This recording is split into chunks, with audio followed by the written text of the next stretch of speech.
నమస్తే Telugu one news కి స్వాగతం. నేను రూపానాథళ్ళ. భారత తపాలా శాఖ బుక్ పోస్ట్ సర్వీసులను రద్దు చేసింది. ఉరుములేని పిడుగులా ఎటువంటి ముందస్తు సమాచారం ఇవ్వకుండా బుక్ పోస్ట్ సర్వీసులను తపాలా శాఖ రద్దు చేయడంపై విమర్శలు వెల్లువెత్తుతున్నాయి. విస్తృతమైన వ్యవస్థ ఉండి దేశంలో 191001 పిన్ కోడ్లతో 1,54,725 పోస్ట్ ఆఫీసులు ఉన్న తపాలా శాఖ తన నెట్వర్క్ ద్వారా అందిస్తున్న సేవలు ప్రజలకు ఎంతగానో ఉపయుక్తంగా ఉన్నాయనడంలో సందేహం లేదు. బుక్ చేసిన పార్సిళ్లు వారంలోపు బట్వాడా అవుతున్నాయి. నగర పరిధికి పరిమితమైన స్థానిక బట్వాడాలు మరుసటి రోజుకే చేరుతున్నాయి.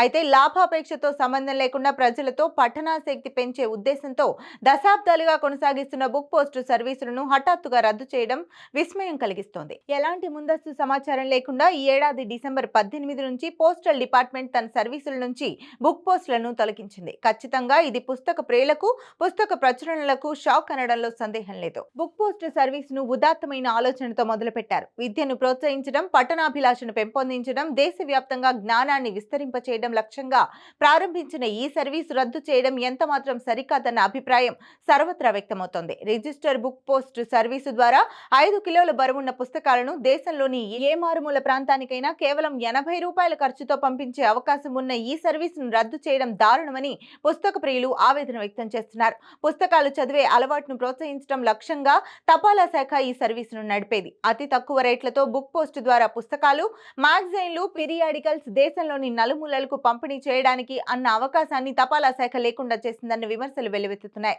అత్యంత ఆదరణ పొంది ఈ సర్వీసును రద్దు చేయాలన్న నిర్ణయం తపాలా శాఖ ఏకపక్షంగా తీసుకోవడాన్ని అందరూ తప్పుపడుతున్నారు.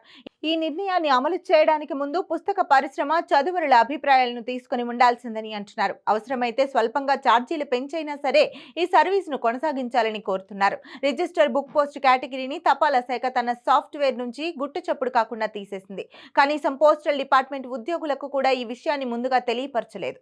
దేశవ్యాప్తంగా పోస్ట్ ఆఫీసుల్లో పుస్తకాలను రిజిస్టర్ బుక్ పోస్ట్ లో పంపడానికి వెళ్లిన వందలాది మంది ప్రచురణ సంస్థల సిబ్బంది ఇక ఈ సర్వీసు అందుబాటులో లేదని తెలుసుకుని నిర్ఘాంతపోయారు. పలుచోట్ల పోస్టల్ సిబ్బందిని నిలదీసిన సంఘటనలు కూడా చోటు చేసుకున్నాయి. బుక్ పోస్ట్ సర్వీసును రద్దు చేయడం ప్రచురణ రంగానికి తీరని నష్టం అనడంలో సందేహం లేదు. ఇప్పటికే పట్టణాశక్తి కొరవడి పుస్తక పరిశ్రమ నష్టాల్లో కునారిల్లుతోంది. మూలిగే నక్కపై తాటికాయ పడ్డట్టు ఇప్పుడు తపాలా శాఖ తీసుకున్న నిర్ణయం పబ్లిషింగ్ ఇండస్ట్రీని పూర్తిగా సంక్షోభంలోకి నెట్టేసిందని పరిశీలకులు విశ్లేషిస్తున్నారు.